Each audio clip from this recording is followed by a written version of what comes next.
Hey, this is LexC. Book me for singing, songwriting, vocal production, engineering, and lessons through social media at LexCATL, email at lexisolo@gmail.com, text me at 404-692-1299, or go to my website, LexCATL.com. Right now, you're tuned in to my podcast, LexCHAT, which is a show dedicated to music and entertainment where we talk about the industry and the business, and we help each other to become better artists and better creatives.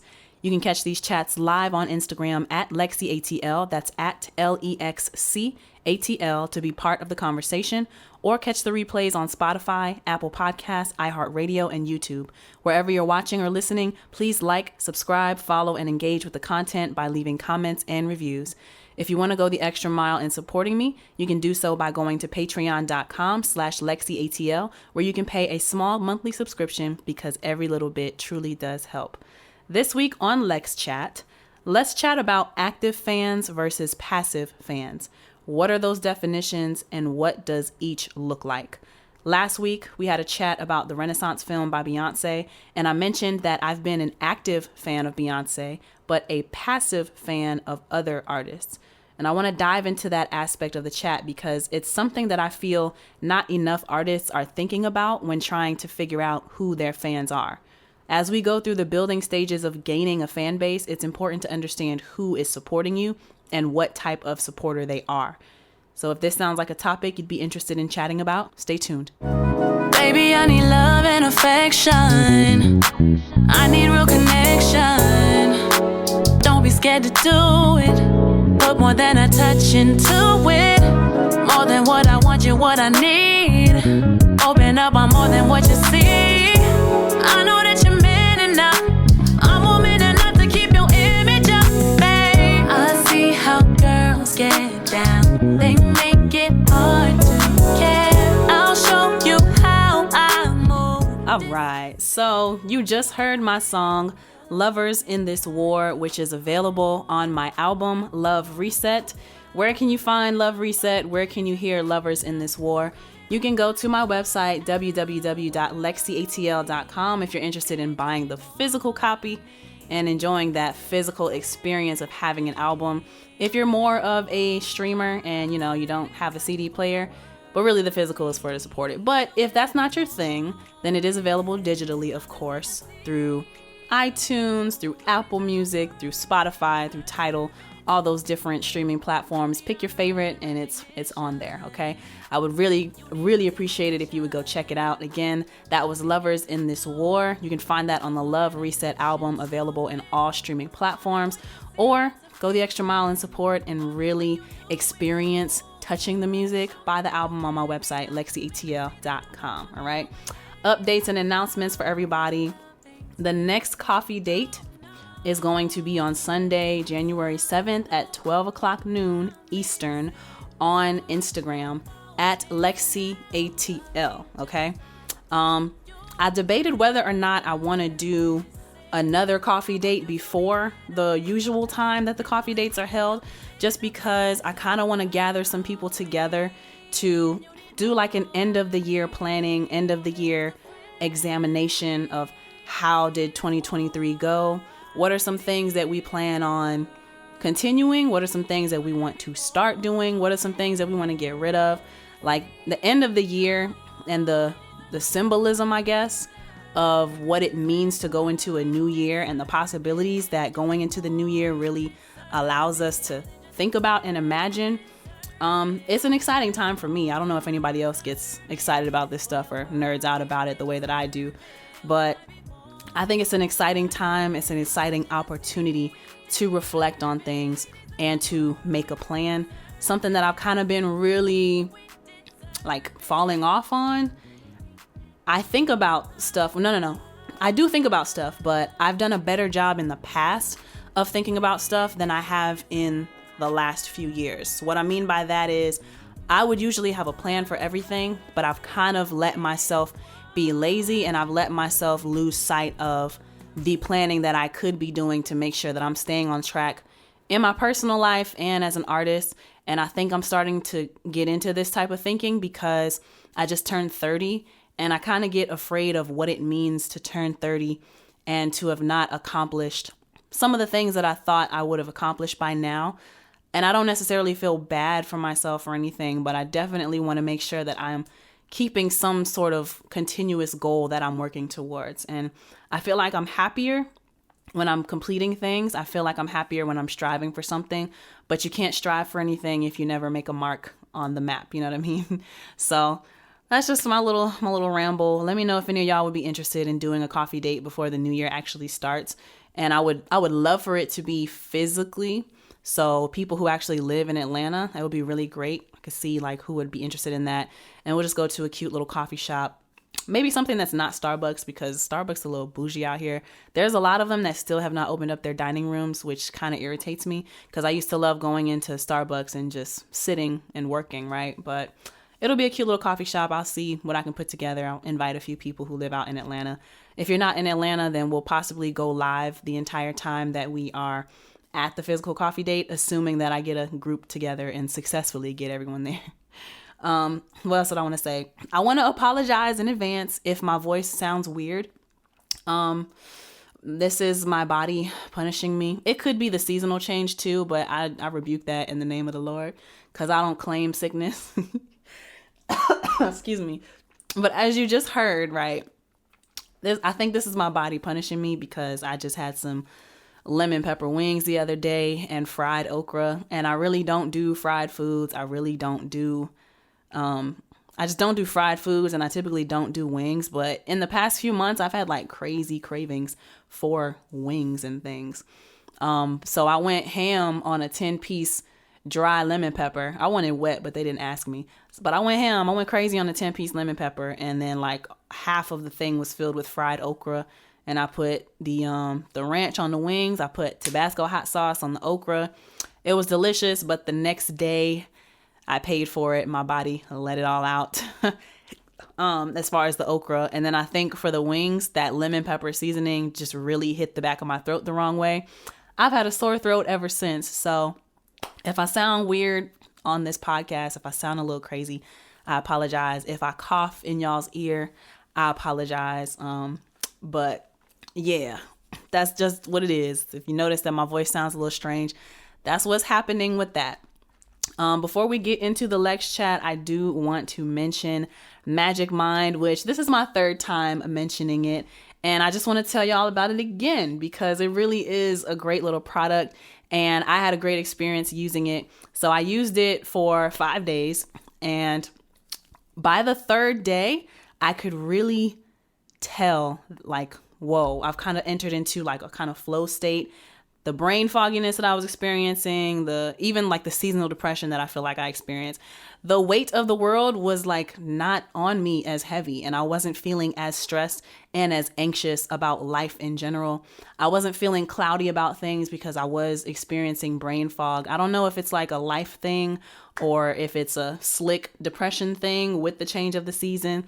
I don't know what it is. I don't know. But I do know that using Magic Mind for the week that I used it, right, it really did change my life. So I mentioned, having issues with stress and anxiety and brain fog. Well, this Magic Mind shots, they're called shots, but I like to call them potions because they come in these cute little bottles. These Magic Mind potions, they reduce stress. Steady, calm energy is what it gives you. It gives you focus and clarity.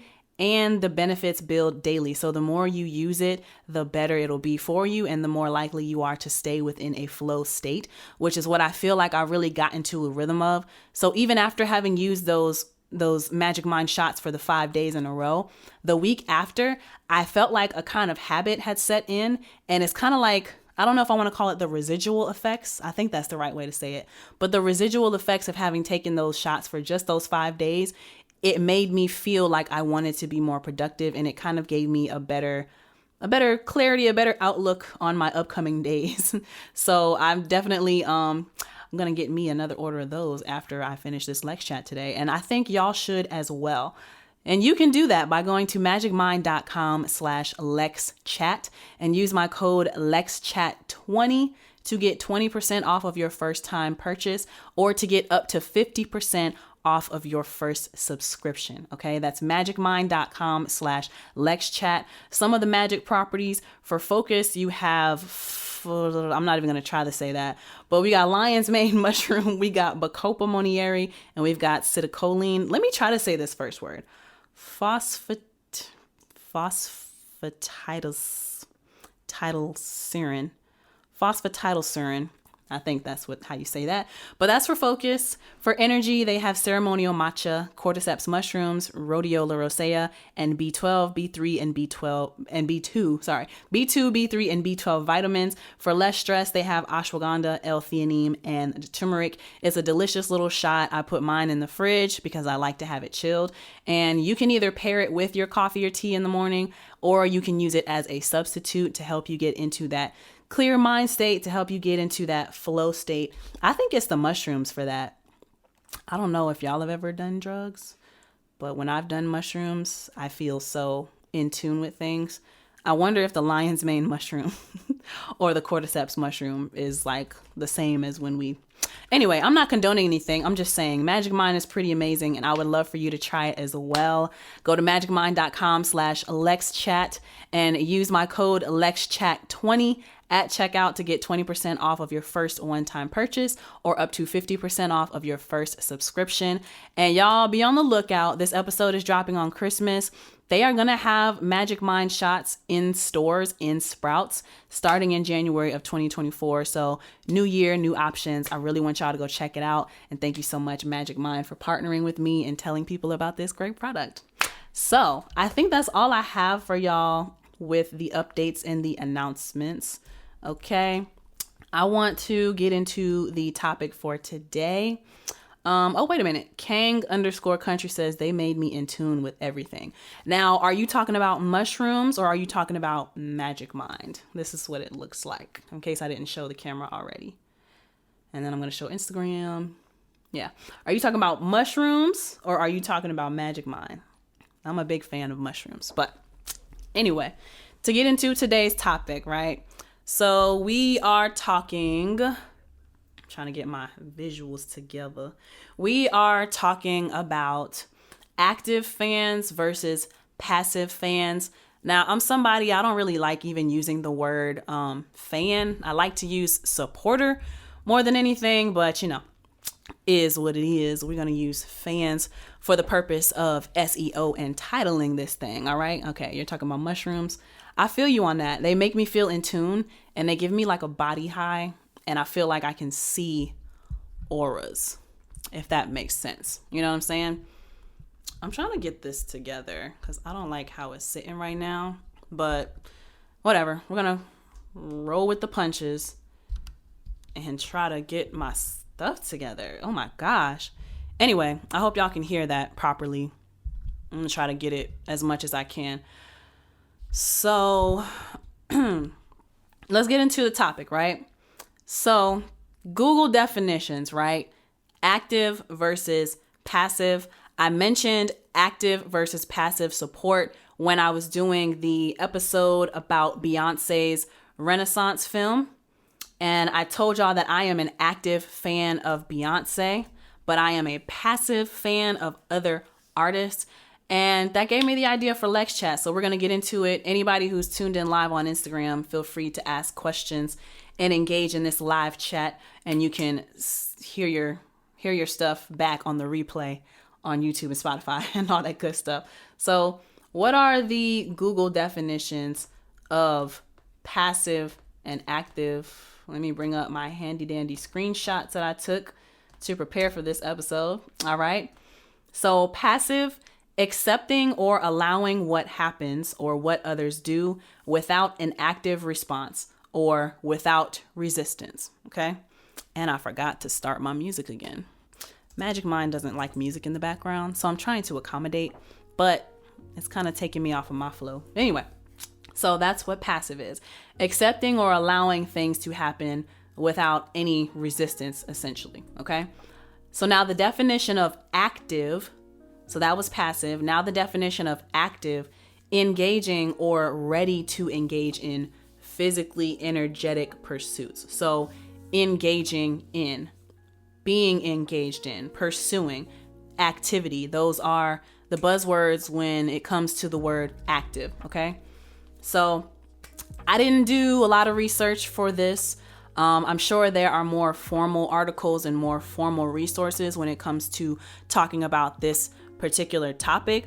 But for this podcast, to keep it light and to keep it, bite-sized, something that y'all will easily take in, I went to Forbes.com and I went to MacCollier.com and I searched active versus passive fans in entertainment or supporters in entertainment, because when I put active versus passive fans, it gave me like air conditioning companies or something. So the first one I want to dive into, let's get into the Forbes article. It's called The Future of Artist-Fan Relationships. What's Next for Fan Engagement? This was written by David Boehner back on May 10th, 2023. And I'm gonna skip around a little bit to the parts that stuck out to me. Traditional forms of entertainment like movies, TV, and music have captivated all generations of audiences with alluring characters and storylines for the last century. However, these are mostly passive experiences. Sure, you can dress up as your favorite character, go to a concert, or visit a theme park, but at the end of the day, you're passively watching the story unfold rather than having a vital say in what actually happens to the character or the direction an artist takes on their next song. Now, let's turn to video games. They offer a different opportunity for users to actively participate and become one with the storyline. Playing as the character itself, you become integral to the journey by making active decisions on your fate. It's a different level of engagement that movies, TV, music currently struggle to match. And then they gave the example of like the Harry Potter game. So Harry Potter came out with the books and the film, and then they came out with the video game that allows you to play as your favorite characters, and it affects the storyline depending on how well your character does in the game, the gameplay, right? The next piece that sticks out to me on the Forbes article, it's the new creative process, active versus passive. Passive and active engagement are two ways fans can interact with content. Passive engagement is traditional and involves fans simply watching or listening as consumers without contributing significant input. In contrast, active engagement empowers fans by granting them greater participation and intimacy in the creative process. Okay? The future of engagement in music.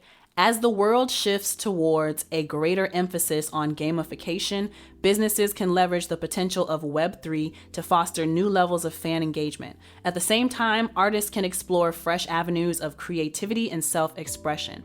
The opportunities for innovation are endless, and the potential for deeper connections between artists and fans is greater than ever before.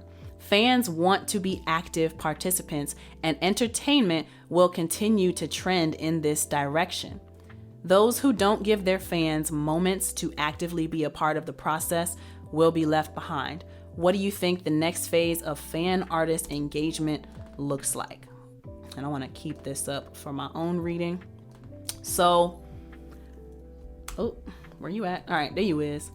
So this Forbes article is interesting to me because it's basically saying that unless the music industry kind of takes on the same kind of practices that video games and virtual reality and maybe even Meta is taking on, that the music industry is going to have a very hard time keeping people's interest within the industry. And I already see this as an artist because it just seems like it's so much harder to keep people interested in not just like the indie people, like on my level. I'm not at a major level yet, but even when I'm looking at more major artists, with the exception of Beyonce, when I'm looking at more major artists, it's really alarming how quickly we as the public move on from like being excited about an artist. And I think that's a real problem, but I think it speaks more to like we've gotten too much into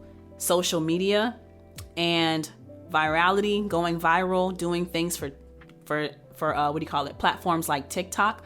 But when it comes to the face-to-face engagement, the artists are lackluster. They don't have stage presence. They're not even giving things away at performances. I mean, not to say that they all are doing that, but there has to be some sort of tangible thing that allows people to feel engaged. Crowd participation at a show, everybody's doing that. Performing and just standing on stage, everybody's doing that. Even if you're dancing on stage, that's still, according to Forbes, that's still passively consuming something because the person does not have an active hand in the creation of the process. So what I'm seeing in music anyway, is people are still going about releasing music in like the cheap, easy, quick way, thanks to streaming. And that's not necessarily a bad thing because it gives more accessibility. But when it comes to making the music and attaching it to an experience, like, I don't know if any of y'all feel the same way, but I've had a really hard time. And maybe this is because I'm an artist and I mostly listen to my own music, but it's been a really long time since I've been able to hear a song and timestamp a particular moment in my life to go along with what was going on at the time when this song came out. I don't have memories for, like, with the exception of like Don Toliver's Lemonade. That's not even his song, that's somebody else, but Don Toliver was featured on it. Don Toliver's Lemonade, and then St. John's Roses, I think it's called. Like, I know where I was during that time, and I know what I was going through during that time. I was going through some relationship drama with this guy who passed away. Rest in peace, Miyagi. But I can timestamp that. But literally in the past 10 years, there's that instance. And then there are a few like EDM pop songs that I can relate. Like, how deep is your love? Is it like the ocean? Your devotion? Like, I know exactly what I was doing during the time because I was on a shuttle ride in New York. I traveled to New York by myself and to do a show at the Pyramid Club. And that song was playing on the radio as we were crossing over the bridge to get to Manhattan. So there are literally, like, in the past 10 years, those are the only times I can think of that a song has timestamped my life because I genuinely like the song.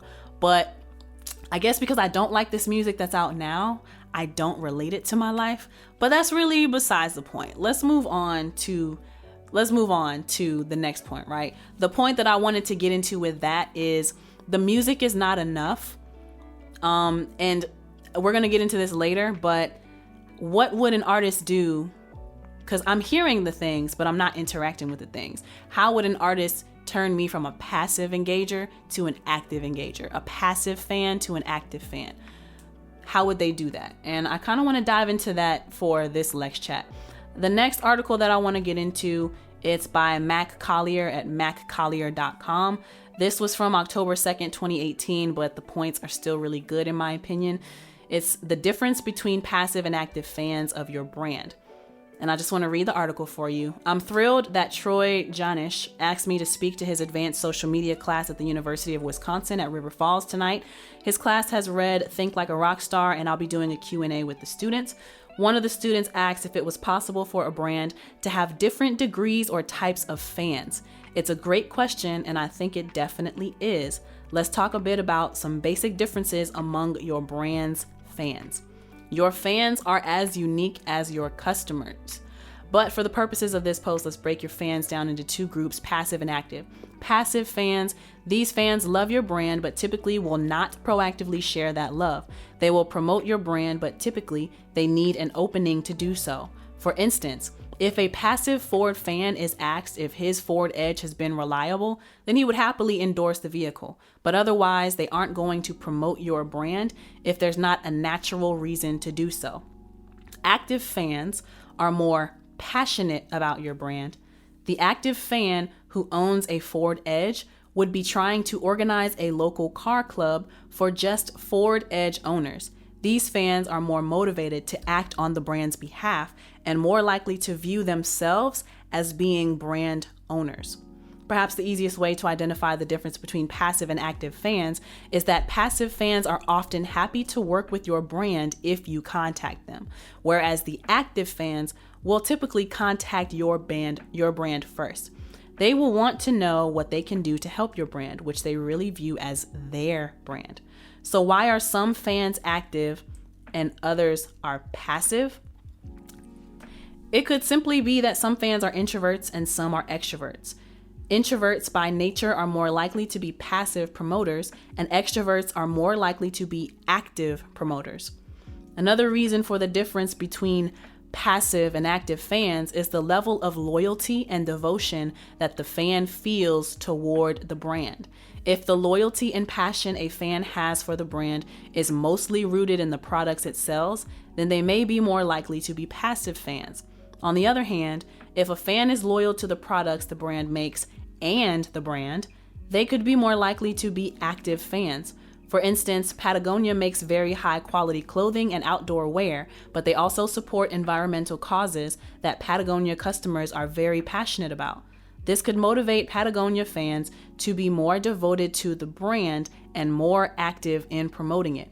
This topic of different degrees of fans is a fascinating concept to think about.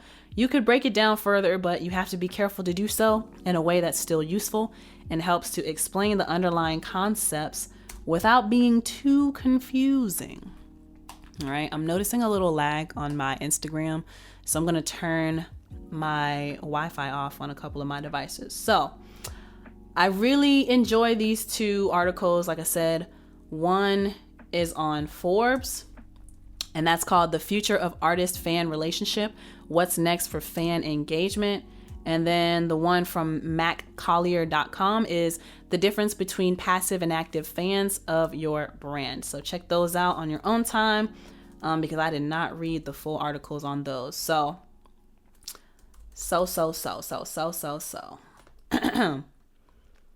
now I want to get into my definition of active versus passive fans. When I was describing myself as an active fan of Beyonce, basically, so to make it long story short, right? Basically, I'm kind of relating active versus passive on whether or not somebody is spending money with me or coming to shows, like kind of basically spending money, but it doesn't always have to be about the money, right? So my definition of an active supporter is somebody who's buying the music, somebody who's coming out to the shows, somebody who is sharing the music to their social medias, maybe on stories. They might be using the music as part of their reels. They're buying the album from my website directly. They are telling their friends about it, and they're actively telling people about me and where to find my music, and they're sharing how much they like my music with the people that are around them, right? To me, that is an example of what an active supporter looks like. A passive supporter in my mind is someone who only listens, but they never buy.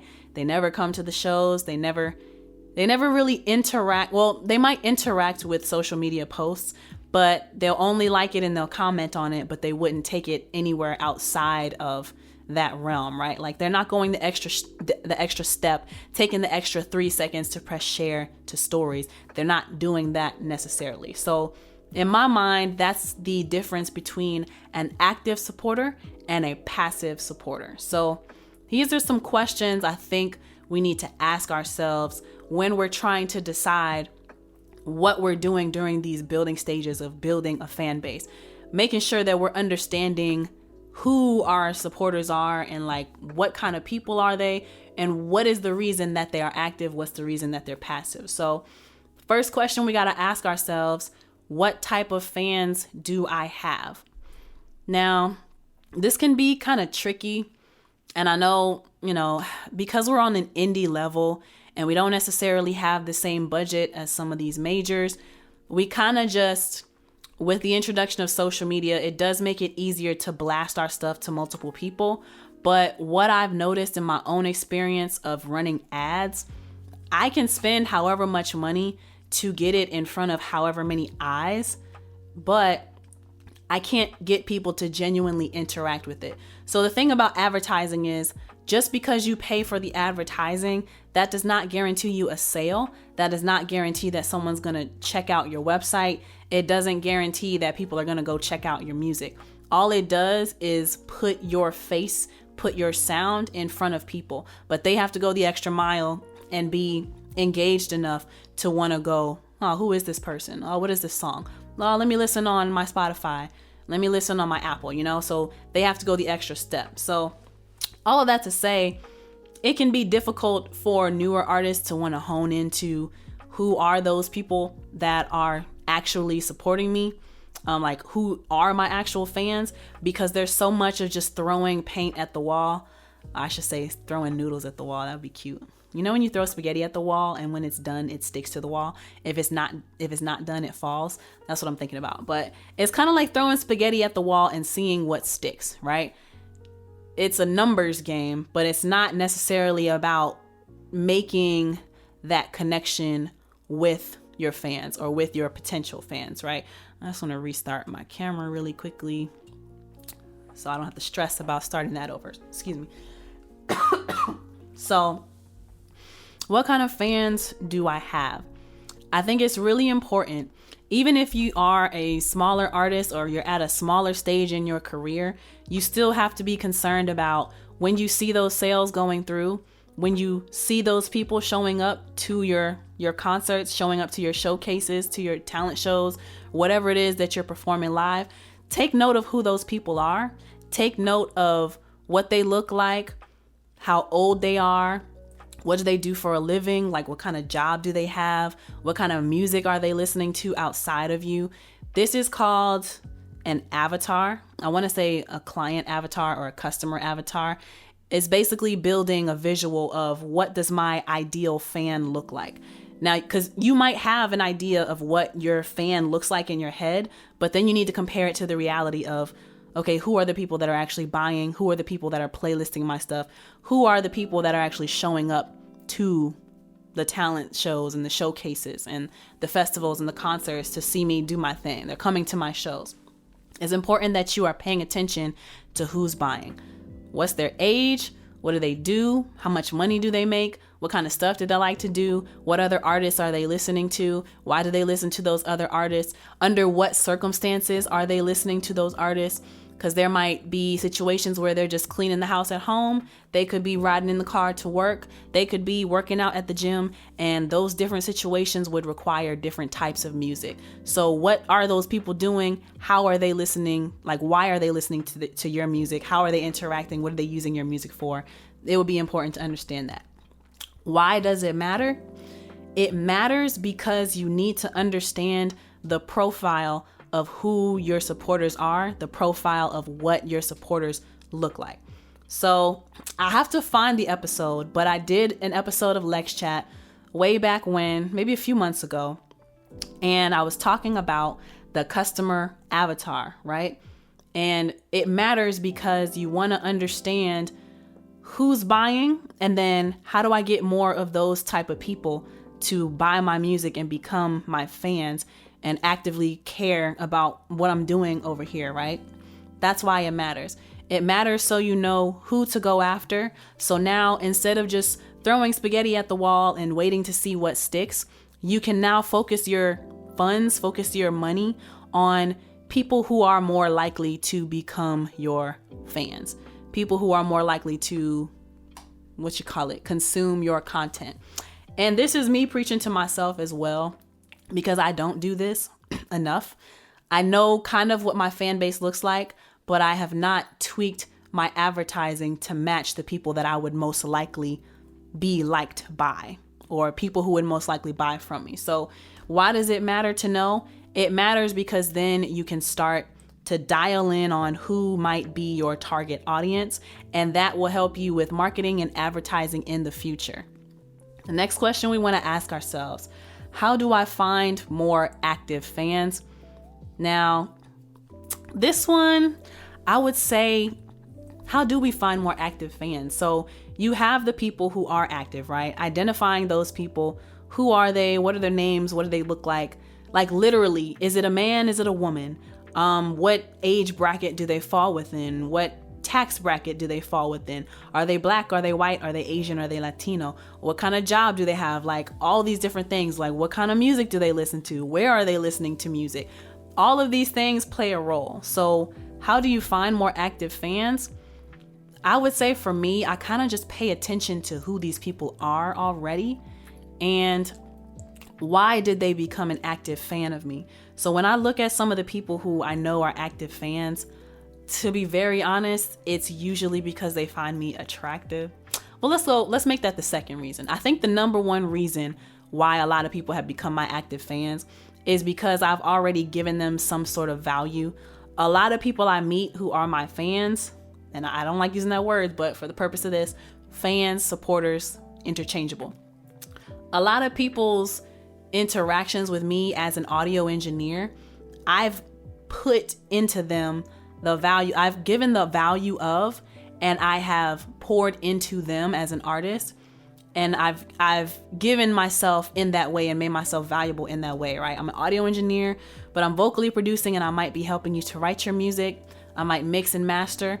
I might give you some information on how to register your music. So I've made myself valuable to these people, and I help them with what they want to do. So they in turn are very appreciative of me, and they go and they support the music because I've done amazing things for them in the studio. Now they want to return the favor and support me, in what I'm doing, because they'll need my support in the future, and they're also gonna want support of their own from people in the future. So that's one way that I know to make active fans, just by going to work every day and doing my best with the people who work with me. Okay. I think another way we can do that is another way we can get active fans is the kind of fan that you have, right? The person that's active, what do their friends look like? And can I turn those friends into my fans as well? I think look at the people who are close to your active fans. So if you've already if you haven't built that customer avatar, that fan avatar, the supporter avatar, then look at the people who are closest to your active fans. What do those people look like around them? Okay.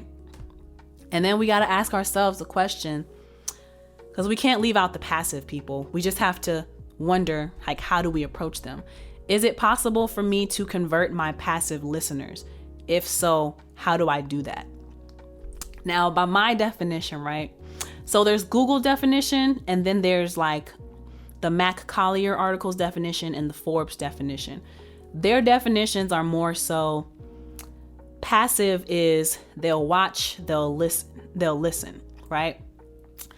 And then active is they have a say-so in the creative process, or they feel a part of it in a certain way. They affect the outcome. For me, I would agree with the active definition, but passive for me, right? People who are just listening and watching.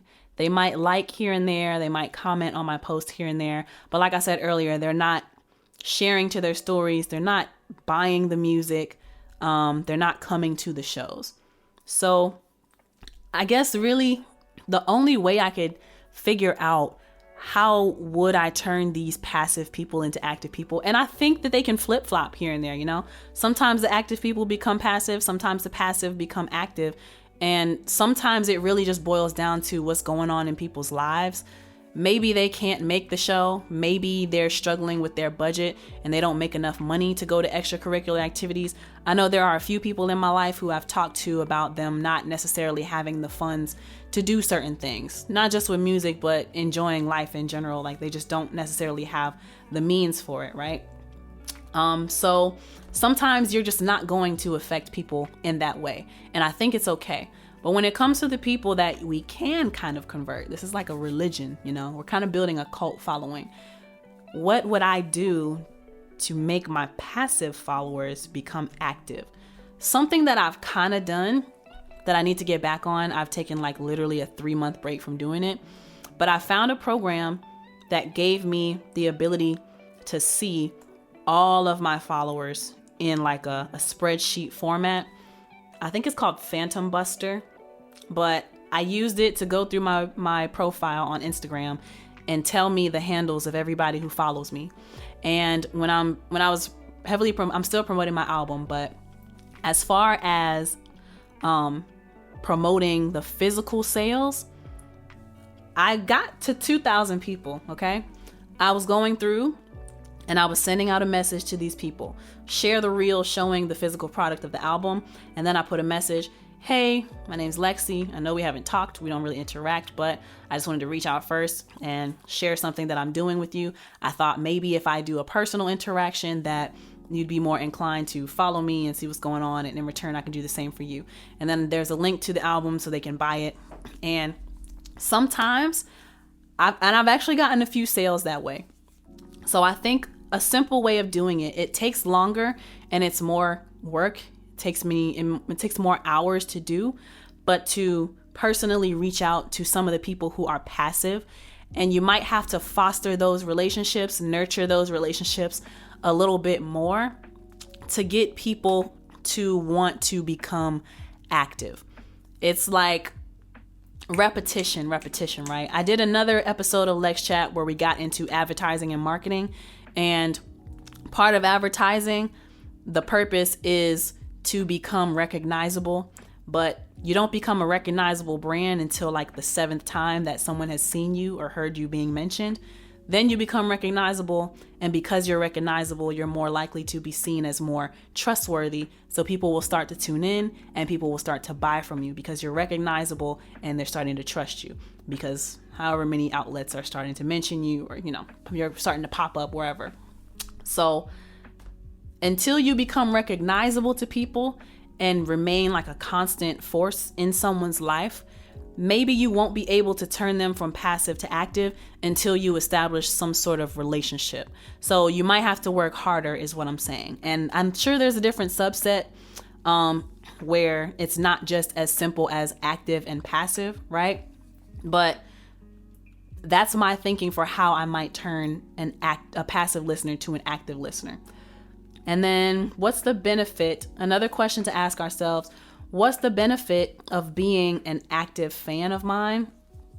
This is a harder question. Excuse me. Excuse me. So this is a harder question because it's like there are people who will support you without you ever having to ask or without you really having to do anything directly. For me, being an active supporter of me, I guess it gets you more access to me because people, it's not like I just get support out of nowhere from people. My support is stemming from the fact that I've engineered so many people and helped them get their music to sound a certain way. So now they support me, right? But another reason why people benefit from being my active fan, I would say not just the knowledge that I am willingly giving them on music when we're in the studio together, but also the knowledge that I provide in LexChat, okay? I used to also do YouTube tutorials where I would teach people, new artists and people who are interested in music and engineering and studio stuff. I would do tutorials on the gear in the studio, how to mix, how to download beats, how to send files, how to label things of that nature. So my approach, and I got this idea from listening to Gary Vaynerchuk. So thanks, Gary V. He said that you have to be offering something of value for people. You keep offering, and then eventually you can do an ask. So, but if you just ask right out, people are going to wonder, well, why should I do blah, blah, blah for you? Why should I? But if you have been giving them like free value for a long, long time, it becomes easier to make an ask because you've been valuable over time. So there's the people who work with me directly in the studio. There's the people who listen to LexChat, which is free. And then I do coffee dates. So people who are actively engaging with me, we do coffee dates on Instagram. And there's more value there because I'm bringing a community together of creatives. So knowing me gets you access to other creatives that you didn't know about. And by knowing these other creatives, we expand our network. We expand our knowledge because we're sharing resources and we're sharing ideas with each other and we're brainstorming. So that's another benefit.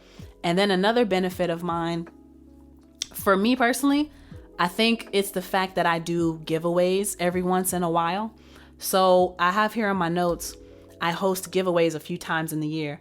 Those who are actively tuned in get something in return for being a great supporter. So my example that I wrote down here, let me just read my notes so I don't, go long-winded tangent. But my example is when I released the 12 Ratchet Days of Christmas, one way that I was promoting that song was by a giveaway. And the winner won a Ratchet Christmas basket. But to participate, you had to be following me you had to share the song on your stories or on your timeline, or you had to buy it on iTunes, or buy a physical copy or something. And then whoever, like, that would put you into the drawing because it was a random drawing. And whoever wins gets the opportunity to win a Ratchet gift basket, which included chocolate, alcoholic eggnog, condoms. There's a Santa hat. There was a candle. There was a $25 DoorDash card. And there were like 3 lottery tickets in there. So, for a lot of people, it didn't cost anything, just a few moments of their time. And they had the opportunity to win a Ratchet gift basket, right? You're getting something tangible for being a supporter of mine, for tuning in and paying attention. You get this thing. Something else that I've done is I've given cash prizes to people who follow me, especially when Love Reset either just dropped or was about to drop. I think it just dropped. But I offered daily cash prizes Monday through Friday. So $5 a day. It was small, but it's something, right? Like, I would take $5 a day if I had the opportunity. And all it takes is a few moments of my time. So I created a trivia thing on Instagram. Go to my stories, and I'm going to ask you a question about my album and my music. Well, it's specifically for the Love Reset album. On my main page, I have articles written about Love Reset. You got to read through these things to see if you can find the answer, and that'll heighten your chances of answering correctly. First person to answer the trivia correctly gets the $5 cash prize for the day. No limit on how many times you can win. Just be the first one to get it right every single day, Monday through Friday, and you get $5 a day. That's $25 a week. I think I did that for like 4 weeks, $100, right? And I know some people got $30, some people got $40, somebody else probably got like 10 or 15. And it was just a fun little thing to do, So as a reward for tuning in, as a reward for being an active supporter, now I'm giving back a little bit by money. Everybody likes money. So those are benefits of being an active fan of mine. And I want to challenge y'all. What are some, ask yourselves these questions as well. What type of fans do I have? Why does it matter? Why does it matter to know what type of fans I have? How do I find more active fans? Is it possible for me to convert my passive listeners to active listeners? If so, how do I convert my passive listeners to active supporters and fans? And then what's the benefit of being an active fan of mine? What are some things I can do to make this a beneficial relationship on both ends? Because as the artist, I'm getting the attention, I'm getting people sharing my stuff. But as a listener, what do you get besides, oh, I got access to this music? So yeah, I want y'all to think about those things, and I want you to figure out what kind of fans you have, who's been supporting, and what are those people? Who are those people? Are they Black? Are they white? Are they Asian? Are they Latino? Are they rich? Are they poor? Are they middle class? Do they work hourly? Do they work for a salary? Do they go to the gym? What are their interests? And figure out who are these people? Why do they like your music? And then how do you find other people like those people so you can get more active listeners? And that's really all I got for today's Lex Chat. So yeah, think about those questions. And I want to thank y'all so much for tuning in today. You can catch these chats live on Instagram at LexCATL to be part of the conversation, or you can catch the replays on Spotify, Apple Podcasts, iHeartRadio, and YouTube to leave. And you can leave comments and reviews. I would really appreciate that. If you want to become a sponsor for LexChat, there are 2 ways you can do so. To be an active supporter, you can be an active supporter by going to patreon.com/LexCATL. I want to give a shout out to official Mr. Flat Shows and Eldon Cleary. They are my patrons right now. Thank you guys so much for your support. So you can go to patreon.com/LexCATL and do the monthly donation. That's one way to support. If you want to be a sponsor, you can buy ad spots during the podcast for your business or your service. And you can find those details in my description down below, or just use my email in the description down below. Before we go, I want to give another mention to my album. Y'all check out Love Reset. It's on all streaming platforms, but I would love for you to go the extra mile to make the extra connection with the album. And that is to buy the physical album. Go to www.LexCATL.com to buy the physical album, and I will send that to you, and that would be so amazing. And I want to mention the coffee date, which is going to be the first Sunday of the month. The next one is going to be Sunday, January 7th at 12 p.m. noon Eastern Standard Time, okay? And then lastly, I told y'all about Magic Mind, these magical little potions for more focus, for more energy, and less stress. Well, I've got a deal for you. I've partnered with Magic Mind, and we have got some discounts for you. Go to magicmind.com/LexChat and use my code LexCHAT20 for 20% off of your first purchase, or for up to 50% off of your first subscription. All right. Thank y'all so much for tuning in to LexChat today. My name is Lexi. Until next time, peace. You love me like you're